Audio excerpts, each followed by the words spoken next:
While we were dating, Liz grabbed my hand one day at work, pulled me into a room and said, "How do you feel about adoption?" This unexpected question made me laugh as I replied, "Part of our job is serving the orphan crisis in the world. What do you mean, how do I feel about adoption?" She stood there, nervously biting her lip and said, "No, how would you feel about us adopting, when we get married one day?" I fell in love with this thought, which 10 years later turned into action. We are Uli and Liz Mannchen, and we are currently in the process of adopting our first children from Madagascar and China. We can't begin to tell you how excited we are to finally be here. We are an international family, American and German, working in the sphere of arts and extreme poverty. As a family, we posture our lives around looking after the orphans and widows.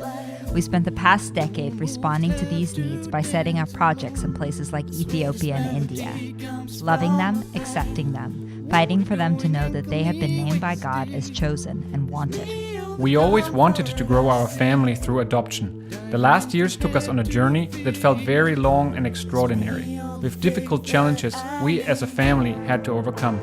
But looking back on these years, this season was the push we needed to be equipped to bring a child into our home. When we started our adoption process, we planned to first adopt from Madagascar, and then once finalized, we would begin the China adoption.